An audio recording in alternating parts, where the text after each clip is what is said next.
There are no shortcuts in life, and certainly not in your studies. If you study hard and it's not working out, study harder. This is how you don't fail and how you succeed. Or so they say. Look, let's be real. We want shortcuts. But maybe if we looked at it from a different view, if we focused on the few key things that would move the needle, maybe then we would have an easier way to be triumphant. Okay, so then, what are those key things?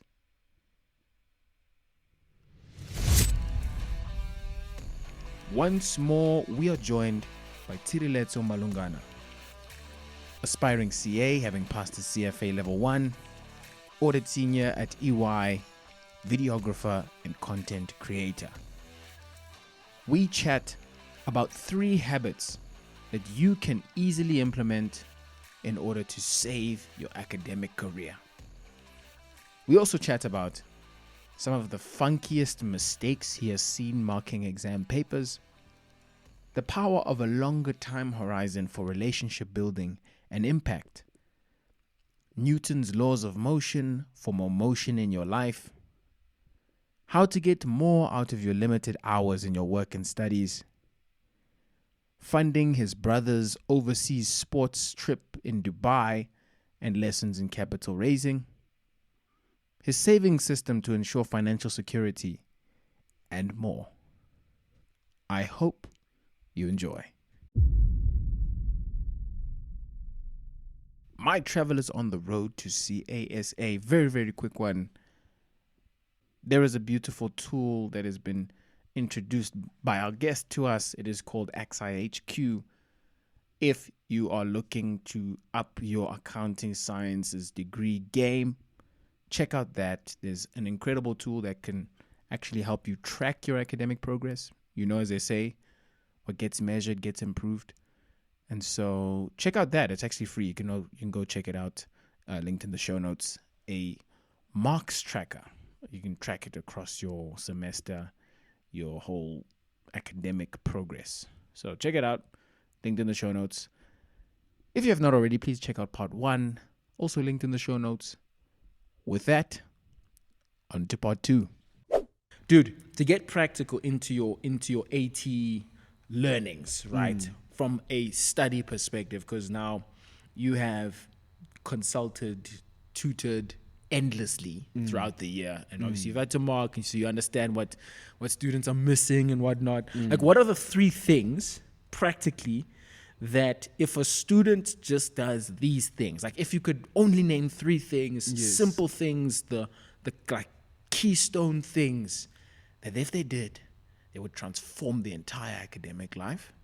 Like, what would those 3 things be? This is a universal one. Yeah. First one, make sure you finish your paper. It sounds simple. It sounds like, no, it doesn't really do much, but make sure you finish your paper. Attempt every question. What have you seen in those papers? Sure. You know what, man? Let me not speak too much about the, let's say, funny stuff. Okay. I'd rather see the funny stuff than see nothing. Sure. Because within that funny stuff, you don't know what the memo looks like. I know as the marker. You might think it's funny, only to find out it's 4 marks. So that's where that advice is coming from. Is people mid-paper, you're thinking, this is funny, this is funky, let me just skip it. What's the funniest thing you've seen, just quickly? Because I'm sure you've seen some stuff. Okay. Let me think. We've seen some funny stuff, people. Let's say capital budget. Okay. Capital budget, né? Sure. With a capital budget, the decision is if it has a positive NPV, Sure. you can consider accepting it. Sure. So if it's profitable, if the project is a profitable project or not, basically, yeah. Exactly. So this person came to the conclusion that a negative NPV is worthy of accepting. Okay. Because the whack is positive. Yeah, that's okay. Okay, to translate, guys. So So people there might be a laugh. first year listening in, and they're like, don't "What? mean- That sounds okay." I didn't mean to laugh. Okay, so basically, negative NPV means not profitable. Yes. So, okay, firstly, they got that wrong. Okay, sharp. Like, it's like, But it can. Sure, NPV sure. can be negative. yeah, That's right? not the problem. That's not necessarily the problem. Even though that's technically wrong, the fact that it was probably just quantitative, right? So it's like, if it's a positive, that's when you accept. If it's a negative, you don't accept. Yes. But that's fine. They got that wrong. Because whack is what? Positive. Because whack is... Can whack ever be negative? Let's start there. So basically, whack is like... It's basically, just to explain very basically to like a first year, it's basically what financing costs to get a project up. So if a project costs 100 million rand, we need to get some equity maybe and some debt, and we need to pay our equity investors some dividends, which will cost us, and we need to pay our debtors or our creditors some interest, and that cost is whack. Yes. The It comes to an dividends that average, you play, the average it's like of an the cost, average, yes. the average between the equity and the debt. You just have an average, and that's basically the cost. It's the dividends and the interest. That is never negative. You can't like be like, so that means your equity investors pay you to do the project. No. You invest in a project in order to get the return. So you're paying them. It's like your debtors, your banks coming to say, hey, we're going to give you money so we can finance your project. We're going to give you money, then give you more money for taking our money. So that's okay. That's funky. Yo, that was like... That's funky. That's and, funky. And you That's know what made it funny? Okay. I mean, it's already funny. CTA student. That's That's heavy. That's what made it funny. That is heavy. Third year, second year, first year, we understand. CTA student. Did they understand it? That's probably the best question to ask. Did they ever really get? Both topics? Probably not. Probably not. But then again, we don't judge. You know, exam it's pressure. not a judge thing. Exam pressure is It's real. It does amazing. Yeah, It does yeah. amazing stuff. When you're in that exam venue, they're telling you 5 minutes left. You can come up with some amazing stuff in there. I'm telling Bro, you. that's now. hectic, dude. Like, even under pressure, like, come on, dog. Like, okay, so finish the paper, right? Finish the paper. That is the main thing, because even though Yes. they did that funky thing, just before that, maybe they got a mark. Exactly. So even the conclusion, you found that maybe your conclusion was in line with your calculations. You'd still get the conclusion mark. You'd still get the communication mark for your table, for your structure. So you see that in you simply attempting the question, you're collecting marks. yeah, That's the first tip. Second tip, practical tip that I'd like to give to students is understand, have a plan of action. okay, Have a plan of action in terms of how you approach each topic. I used to tell my second years that for a new topic, you want to try and work, say, backwards. okay, You're learning a new topic, you're not really at that level where you can fully comprehend what the topic is about. What are we in? We're in school, we're writing exams, so marks are a currency. So how do I maximize marks? So I used to tell them, start with a framework. Have a basic framework, process costing. They used to teach us tables. Sure. Whack. Step 1, step 2, calculate the cost, the average, the market values, etc. So that's a good base. You know what to do. And then work backwards. Why do we do that? Now you're figuring out, I'm determining an average because it's whack. It's a weighted average of each individual costs. Why am I determining the market value? The market value is to essentially give me the weighting of each cost of financing. So do you see that now, once you have a framework, you can break down each element of the framework, and then that means when we give you whatever question we give you, your framework probably still applies and it's still flexible because you understand what each element or each component of that framework comes to. So that's a practical tip I give students, especially in undergrad, is that if you're learning a new topic, have a framework, have an approach. So this is how I'm going to do it. So on that, like, where should you start? Because in my mind, I'm intuitively thinking, okay, you should start at maybe even an example or a question, you hopefully there's a question in the question bank that goes through the basics, right? So, for example, when you're doing evaluation, there's that 10-step process. Yes. That is very clear. And so now you can go to the question bank where they go through the 10-step process, and you know that in each of these 10 steps, I need to get those as the framework, right? So where would you start? Ooh, actually, this is my second year as well. At the start of the year, I gave them how to approach financial management, which was what I was in ET for. You can try and apply for other modules. I think it would plug and play. Start with your notes. Notes. What does the theory say? What are they telling you? What's cost of debt? What's cost of equity? Cost of etc. etc. Yeah. Understand the theory side. The second step is examples. Okay. So you can say notes, framework, examples, if you want to plug in the framework. So notes, from your notes, you come to a framework. The 10-step process for evaluation. Exactly. Sure. So then now you have a framework, you have your notes, try and apply that using examples. They always have examples in class. And For those each of the principles. Exactly. And those are very, very important because they're trying to get across to you a certain principle, certain framework, if they taught you a framework. So examples, which is one thing that I've seen students overlook. They go notes, framework, questions. Questions, you're wasting questions because you don't know what you're doing. No, you're working through questions, you're looking at memo, which comes to that thing of where they say students look at memo and then they don't really understand what they're doing because you jumped examples. You jumped examples. They give you, do these examples, do this practice, do this revision before you jump to the question. After you've done these three things, now you're somewhat ready to test yourself, to test if you understand your theory, do you understand your framework, and do you understand somewhat the application thereof, which you tested in your examples. Then the questions is where it's testing all of those three elements in one. Sure. So that's a framework that I like to give my students, is that theory, framework, examples, questions. So having a plan, I think, is just the meta thing. Because we oftentimes, this is what I used to always do, we just bundu bash. We just... We're freestyle. We're freestyling, bro. We're freestyling. I think just having a plan and then like following the plan, start there, man. Have an actual plan and then actually action out the plan. And then the third one? The third one would be, do questions with intent. Okay. I'd like to pause on that and say that again. Okay. Do questions with intent. What does that mean? I get a lot of students who come to me again. I've done 10 questions. How many more should I do to understand this question or this topic? Then I ask them one simple question. You did 10 questions, yeah? Okay. Do you remember question 2?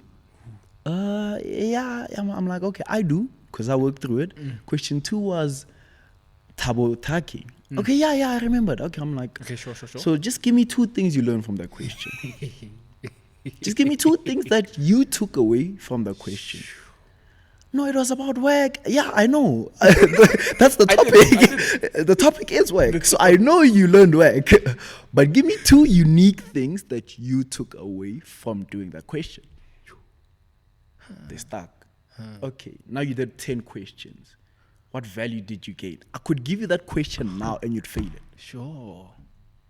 So that's what I mean is do questions with intent. I never really used to get through all my question banks. I never even used to do past papers like that in undergrad, especially in CTA, because there's just so much. But I found comfort and confidence in the fact that I knew what I learned from each and every question that I did. Sure. So I was closing loopholes. You remember that framework? Theory, framework, examples, question. So in me doing questions, I'm closing, I'm patching. Oh, okay, this is how they can twist my framework. They could ask me to work backwards. They could give me this. Oh, okay, this is how they could ask my theory. Oh, okay, so this is how it fits into my overall understanding and approach for this topic, which comes back again to do questions with intent. At the end of each question, if I ask you, give me one thing you've learned from doing this question, you should be able to answer that question. That's going to change your life. Facts, bro. Like facts. Literally, my one friend, Pt2, most brilliant dude I've ever met in my entire life. He advised. So I had a few subs that I had to write. But you didn't have any subs, by the way. So this is very clearly effective advice that this guy's talking about throughout his whole undergrad and his CTA. He said, like when I was studying for those, redo questions. I was like, they always tell you like, nah, you've wasted a question.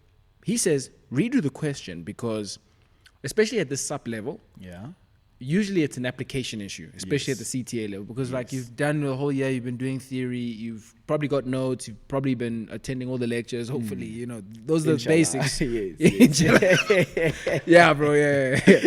So you should have, but even if that's not the case, it's all practical. It's all application because now the highest ROI is fixing that application part. And actually, most of CTA is like just learning how to apply. Exam technique. Can you apply yourself? Can you apply? Redoing the question, if you didn't get a certain mark out of the question, so he says like if you didn't get 80% of the question, it helps you with making sure that you're actually able to put it on paper. Because everything you don't put on paper, 0. You get 0 for everything you do not put on the paper. Marks are currency, people. It's a currency. And so even redoing a question can help you at least get it out on paper. Because maybe you know how you were talking to your students and they were like, whack. It's that vagueness.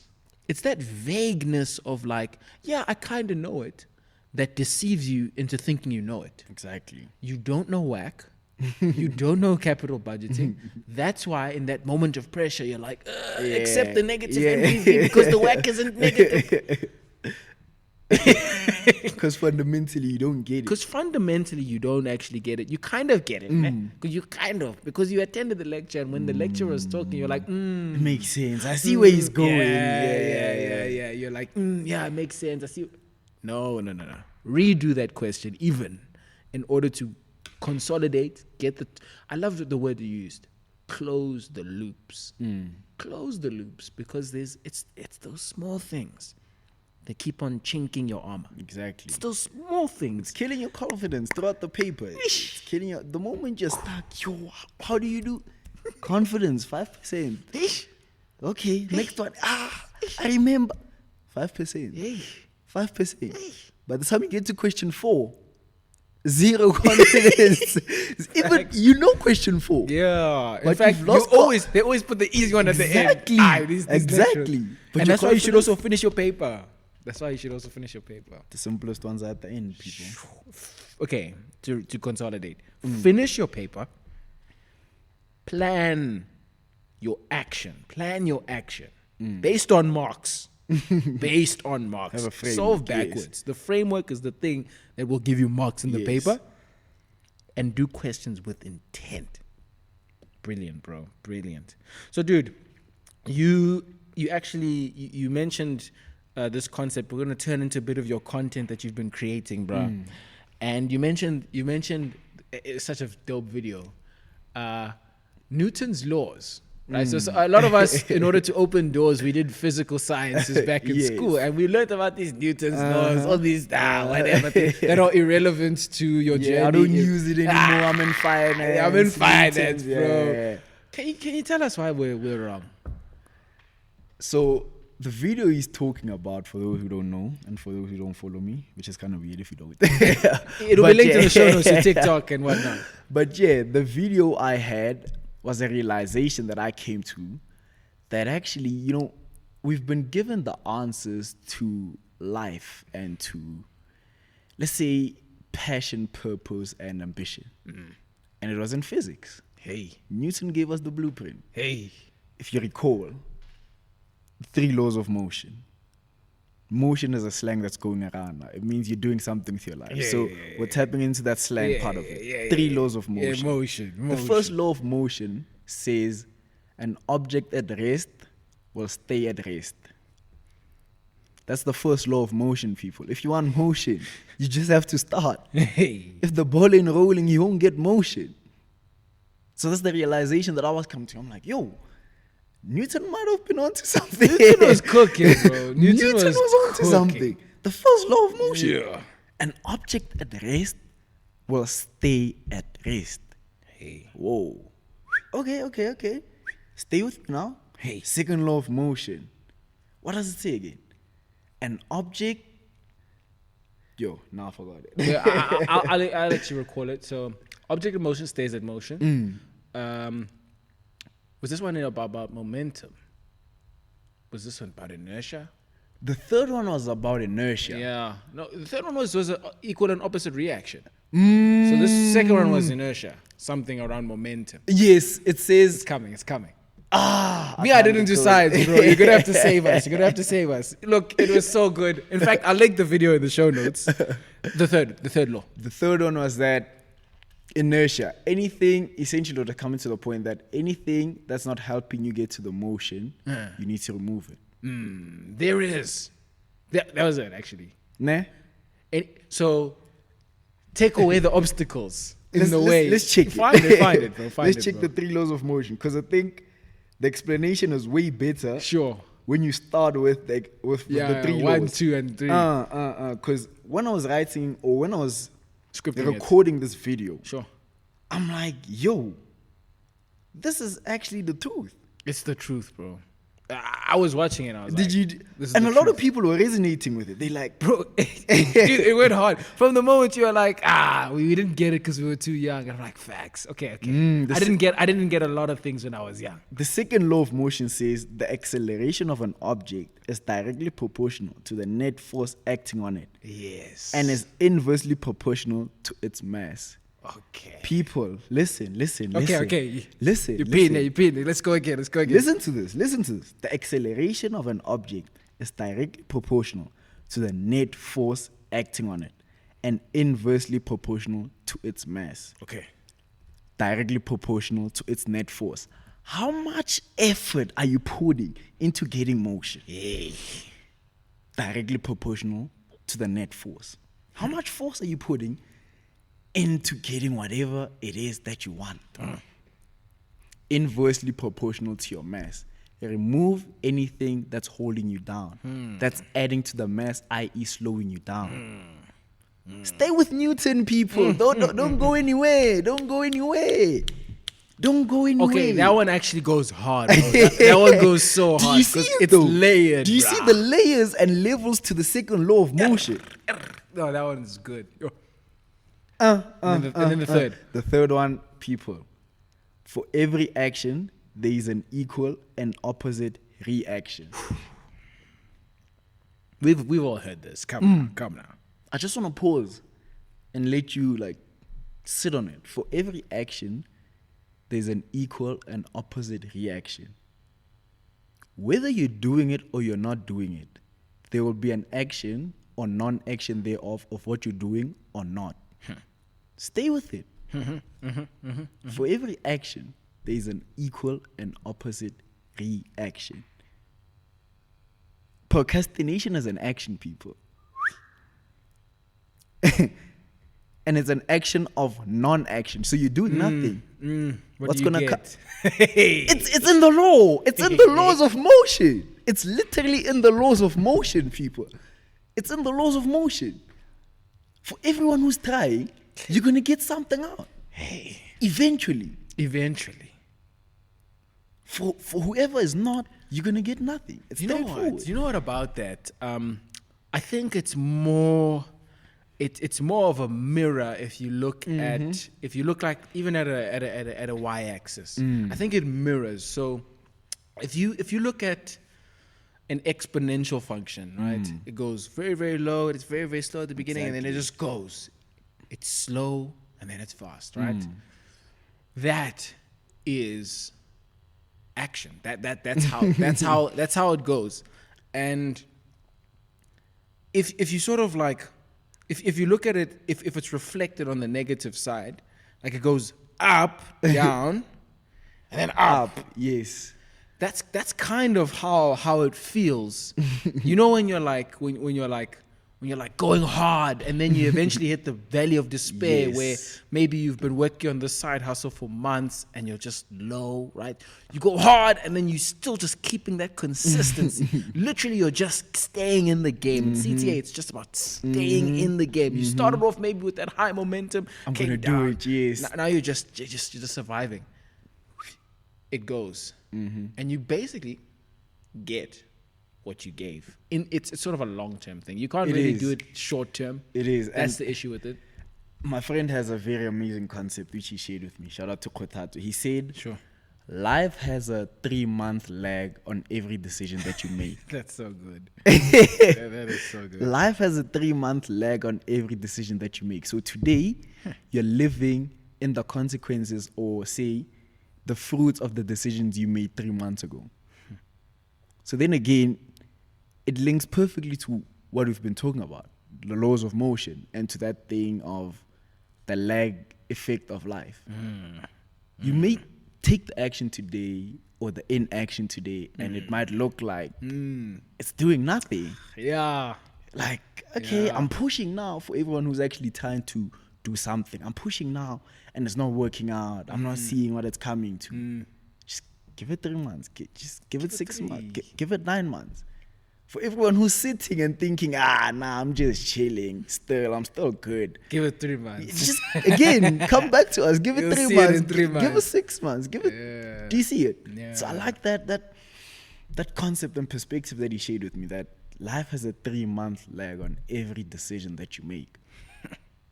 Yo, that's big, man. I actually needed that now, bro. Yo, walking into the working world, I literally needed that now, literally, bro. Just to have that little bit of foresight that even the relationships you're building, they're not really like, okay, I'm working with this person now. And then I'm gonna I don't know, get something out of the relationship, or they're gonna like me. Like, no. It's actually about the 3 months of you pitching up on time, of you giving your all, of you showing yourself, showing up, picking up your hand. Then in 3 months, you just see the smile on their face when they see you. It Like, accumulates, yeah. but I thought you didn't like me. The first day you were like, Exactly. giving me all these cold vibes. You get people coming to you being like, yo, I like your effort, I like your energy. You're Like, now you like my energy. Yeah. Look, I was always the same dude, but it's that time, it's the lag of even, like, I even think about, so when I repeated, I was in a new year. So I was with you Yes, I remember. before I repeated. And then now I had to basically establish a reputation in a new group. And so I came out like, just, I said like, hey guys, I failed and stuff like that. And you kind of get cold vibes naturally because like, who's this person who's busy talking? Like, I applied for class rep across the modules. But then over time, like people just saw that I wasn't stopping. It's like, people are waiting for you to show your true colors. And if it's an act, they will find out. Over a long enough time, they will find out. If it's an act, for sure. But if you are who you are, and no one else, at all times, they'll find out the truth. As well. They will. So eventually, like, obviously, people like you, and then they trust you, and it's a 3-month lag, bro. Or 6 months. Dude, you do so much. You do like content. You did a CFA recently. You were doing your training, obviously, as a CA, but you also had a job. You do a lot. And I actually wanted to reference this quote from one of your posts on burnout, bro. I think it was so insightful. And one of the most interesting pieces of advice there that was to create a done list. Yes. Because we have to-do lists. Yes. I thought that was really insightful because I'm always like, I've always got stuff to do all over my calendar. But to create a done list, it gives you a little bit of that momentum. Yes. Right? You actually feel like you're moving forward as opposed to just ticking boxes. And you said in the post before that, the days are shorter, the to-do lists are longer, and a peculiar kind of exhaustion sets in. Year-end fatigue, if we're talking about the end of the year. You know the feeling? Your motivation is running on fumes. The thought of another meeting or another spreadsheet is enough to make you sigh. And the vibrant goals you set in Jan feel like a distant memory. For me, this hit harder than usual this quarter. So obviously you're talking about November, October. Yeah, that's a tough one. Juggling the demands of a full-time job while studying for the CFA created a perfect storm of burnout. I was constantly on, but my productivity was plummeting.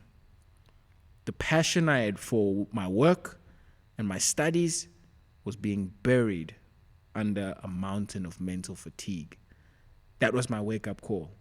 I wasn't just tired, I was ineffective. So I did something that I should have done months ago. I booked a week of leave.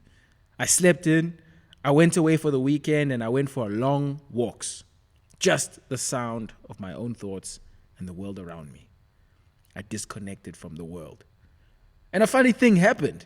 By the end of the week, the mental fog began to lift.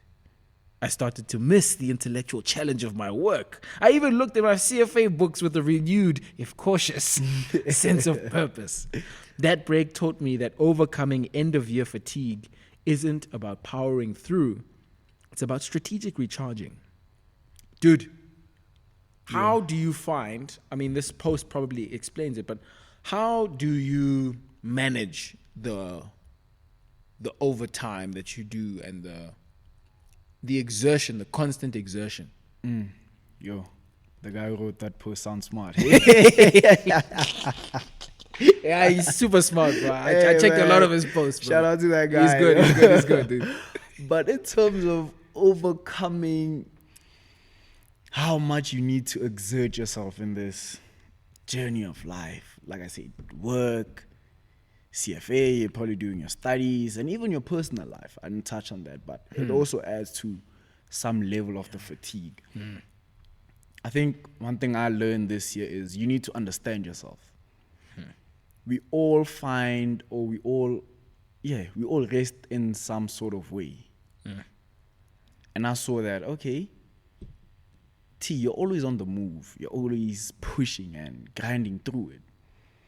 Just take a break. We're not saying don't do it, because clearly you do enjoy doing it. You enjoy studying. You enjoy all of this rush, the overtime. On some level, you clearly enjoy it because you've been doing it for such a long time. But just change your perspective. You're not stopping.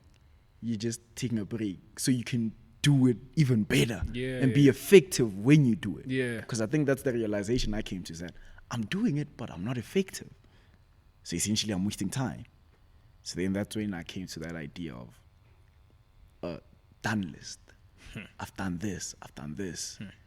Maybe it feels like I haven't done much, but when I look at my week, I'm like, yo, you've done 2 chapters at least. You've marked X, Y, Z amount of scripts. You can take a break. It's okay. You can sleep today. You don't need to stay up until 12. Just sleep. Allow yourself today. Wake up early if you have to, because you'd be way more effective than staying until 2 a.m. Sleep at 10, wake up at 4 a.m. Probably going to be more effective than just powering until 2 a.m. Yeah, changing to effectiveness, changing to an outcome mind. Exactly. How opposed to an input thing. So I'm a very lazy person. Sure. People might not believe it, but I'm a very lazy person. And I'm the laziest, hardest working person you'll ever meet. Sure. And what I mean by lazy is, I like to think, how can I get that outcome with the least amount of effort? Essentially, effectivity. With the given amount of time, potentially less, how can I get the most done?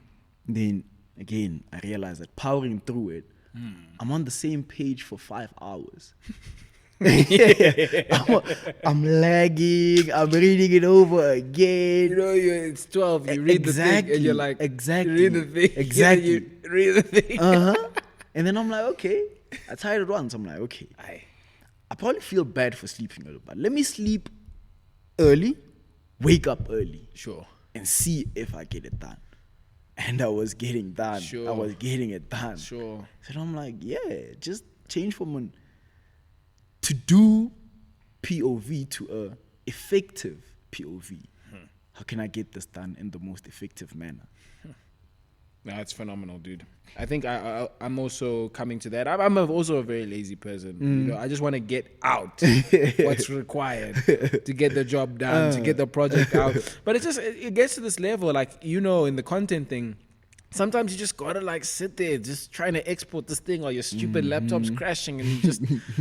Sometimes it just takes a little bit of that extra effort that most people typically, I guess, don't exert themselves in order to get out the minimum of that publish, you know, and that's why I actually identify a lot with that, like, laziest, hardest worker, because you're just trying to do the thing that you set out, like, you're just trying to do a great job, you're just trying to be exceptional, so it's like, I have to do this thing, let me just be that cool AT who's smart as well and hardworking. I guess, even though I'm lazy as heck, you know, type of thing. Let me just do it. Bro, this is the one thing I wanted to chat about is you raised in 2 months 62K for your brother's trip.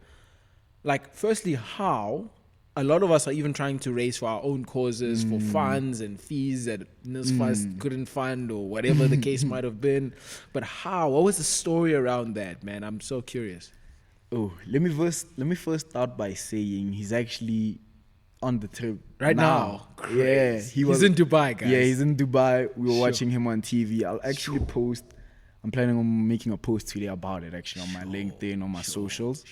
Just one saying thank you to everyone who supported the cause and giving an overall update of the journey. But then the story behind it was, we get a letter early in the year saying your little brother has actually been selected to go on this amazing journey, on this amazing cricket trip. Okay. So you guys need to raise funds. Hey. Okay. Like, how much? 64K, something. Yeah, they're like, yeah, it's light 64K. Okay. Do we have that lying around? I'm like, 64K is long. Yeah. Okay. The year goes on. We're trying to reach out. I'm waiting to see if my parents can do something. Sure. To be honest, it could have been less stressful had I started when we got the letter. But I was like, okay, maybe my parents will do it, my sister will do it. And then they came to me. I think I'm just that guy, the fixer. They came to me at like June. They like, Tshireletso, we kind of still need the 64K. I'm like, hey. I'm like, hey. Guys. 64K. We've got 2 months. Like, yeah, I'm like, okay. Let's see what we can do. So then I came up with a plan. I'm like, how can we potentially raise money? Did some research, found out that companies have a CSI division, which is a corporate social investment division, which is essentially a division that funds these charitable charities, types of initiatives trips. and whatnot. Yeah. I'm like, oh, okay, I didn't know that. That's one angle I can take. Another angle that I could take is I'm a content creator. I have a big following. So I could definitely leverage that, work with brands, collaborate, raise money through that. And then thirdly, would just to be maybe save at the time a bit of my salary, and then also start a backup buddy link where I'm sending it to my friends, I'm putting it on my socials and seeing if just the community, just people in general could help this cause. Then a few months goes by. First months, the CSI divisions aren't really responding like that. Sure. So I'm like, yo, it's a bit tricky now. What can we do? What other options do we still have left? Now, from the initial plan, I had my content, brand. I had my tutoring company as well, which wasn't running that much and which I wasn't really a part of, but it was still running in my background, my friends. I'm like, okay, there's still that. Money can still come in from that. Backup buddy link and my savings. So that was what we were pushing in August, November. So then now, the time came closer. Sure. How far were you at, let's call it September? September, we had 5K. So do you see how far it was? September. The money was due end of October. Just to put things into perspective for people. We had 5K raised. Yeah. So we had like about a month or just about to raise that. My mom was calling me. Tshireletso, what's happening? Tshireletso, what's happening? You said you're going to come up with the money. You said you're going to do something. I'm like, yo, mom, okay, give me a chance. Just give me a chance. Give me a chance. Backup body link, started posting it on my WhatsApp, Instagram. Sure. Shout out to all of my friends, man. My friends supported. They showed me so much love. People were donating. Sure. My own friends, like personally. Yeah. People on my socials were donating. We managed to raise, I think, 6-7K from just public donations. Sure. Wow, that's brilliant. So that got us to say 10K. Then my mom put in, I think, 10 to 15K. Beautiful. She put in that, so we were about 30, 34. Then this company was like, actually, yeah, 64K. Add 2K for the visa. It wasn't included in that. Add 2K for the visa. I'm like, I guess we're in too deep. We can't go back now. We're in too deep now. I'm like, okay. Continue pushing this backup body thing. Clearly, it's getting momentum. Your friends and people who follow you are supporting you. Push it. So that was running, say 6-7K. Sure. We're looking at about 34K left in funding. Yeah. I'm like, what other avenues do I have? I looked at my tutoring company. I'm a big saver.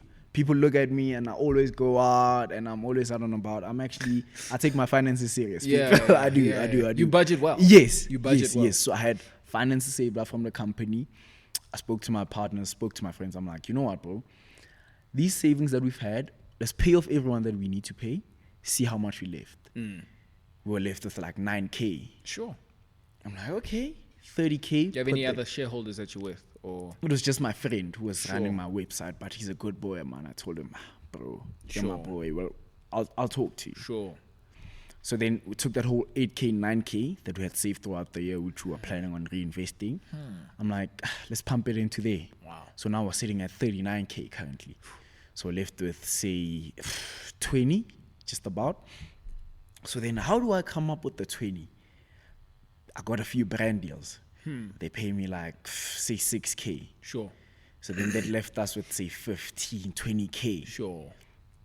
And then that 15, 20K we actually had to ask for an extension because this money started rolling in end of October into November. Sure. Then I called the people there. I'm like, guys, give us end of November. We'll have the money. They made us sign a acknowledgement of date to be like, you're going to pay. And I'm like, yo, it's on me now because I'm the one who asked for the extension. Now my moms, my parents, they're looking at me, my dad, everyone. They're like, Chief, you said you're going to have the money. But we're almost there. You get it. We're getting closer. So now the backup body is still raising a bit. It's not moving as much. And then what actually saved me was that I had an emergency saving, which is something I started at the start of the year. I had an emergency saving. The emergency saving had, I think it was switching 25K, 26K, which was just about enough. Got the 26K. And then they were like, he needs 7K again for pocket money on the that tariff. can't be on you. Is that on you again? It's me, Big bro. Boss has to pull up. I'm the brother. I really want my bro to He go has on to this pull journey. up. Yeah, man. I'm like, what do I have? And then I remembered, so I have a lot of accounts, people. Just spreading out my money so that I can forget it for situations like this. I'm like, okay, I have a Standard Bank account. I have a crypto account, which I had savings on. So then I'm like, yo, you actually have money. So I pulled all of that money out. My savings account, Standard Bank, put it in there. Some of my cryptos, I put it in there, and it got to about 10K. And then Perfect. it hit the jackpot, people, and he's at Dubai now, sending me pictures today and stuff. We're watching him on TV, and it worked out, man. I mean, for me, it's such a great lesson in personal finance. This was actually largely personal finance. It was. Obviously, there was a lot of agency and a lot of making a plan, backup buddy. Obviously, without those as well. It wasn't going to get It wasn't going to get there. So every single contribution meant everything. But I think the greatest point was that you just have great discipline, or rather great systems in place such that you have funds in the case of these types of things. Yes. Literally, I was attending this like workshop seminar on how to get ready for work, and we had this lady come in as a financial advisor, financial planner. We don't think about these things before we go into the working world. I don't know. Did you have wisdom from or guidance as to how to approach this? Because clearly there was something very effective in how you'd already been living before. The guidance that I got was a bit of personal interest. Sure. I've always been interested in finance, investment, and all of that, which is how I had my standard bank account and crypto set up. It was me before the journey. And then the emergency fund and business, the business was also because of like personal endeavors, interest came up. But what I want to touch on was that emergency savings, and just savings in general. Yeah. We got also a seminar late last year. Sure. I think from a personal banker lady, personal advisor. She came in and gave us a way on how to manage your finances. She said, have a emergency saving, have your own personal saving if you're maybe saving for a trip, and just put money aside. And I'm a firm believer in systems. First month when I got paid this year, I didn't have a system in play. Sure. So guess what happened to the salary? I blew it, people. God, I blew it. But then I was like, this can't happen again. I need something automatic. I believe in automating. So what I did is I set up my account in a way that... And this is not financial advice, by the way. He's just explaining, he's just sharing his own journey. This is just my journey. Yeah. I spoke to my personal advisor. I'm with Investec. I'm like, okay, this is what I'm trying to achieve. I'm trying to save for this. This is what I want. This is my budget. And they were like, oh, okay, yeah. They helped me move things around. Yeah, you can move this. You have a surplus here. Consider doing this with surplus. These are your goals, investment. And then they showed me a balance or a budget. Okay, I came to that budget. But then now it was about implementation. How do I stay on that budget and I ensure that I'm consistent? I set up a system again. I made sure that my account auto splits my salary when it comes in. Sure. So the only money that I see on payday is my money. Everything else is where it needs to be. So I set up auto transactions for whenever I get paid. It goes into this account for investment. It goes into this account for transport, for groceries. And within that account, it splits it into the two savings account for groceries, for transport. It goes into this account for emergency savings, whatever. So that, I think that's what made my finances so good. It's because everything was automated, everything was done. By the time I woke up and I checked my balance, it wasn't how much I get paid, it's what's left for me. So again, this is not financial advice, but did you set up debit orders? Yes, it was debit orders. It's actually scheduled payments or scheduled transfers. Sure. You can do that in most bank accounts, actually, people. Sure. Just check scheduled payments, recurring monthly. You can do it. Most people can do it. Everyone can do it. Everyone can, yeah. You actually can. Everyone can. So that's what I did. I just scheduled payments on a specific day. Once the money comes in, everything just runs. And my money is where it needs to be. And I think that's what allowed my younger brother to be able to go on this trip. Literally. When you look back at it. Like, dude, it's inspiring, man. I think if anyone's looking to raise funds for things, I feel like you've got to do your part. You have to. You really do need to do your have part. to. Although incredible agency on your part, from getting the backer buddies, the brand collaborations and trying here and there. I mean, you have to do your part of at the tutoring company, bro. Like, there was just a lot that you were pushing for. And I feel like that is the net force. That is the net force. Exactly. And obviously there's going to be the mass, the inverse mass applied, which is the stress. The stress, bro. The stress. I mean, your time parents, constraints. There's time constraints. Your parents are busy calling you 2 months before they're not pulling through. So there's going to be your mass, your inverse mass. But at the end of the day, net force. And shout out to my parents as well. They also helped so much on this journey. Bro. They did, with the support. They paid when I didn't have the funds. I paid when they didn't. We just moved around to be like, yo, mom, yo, dad.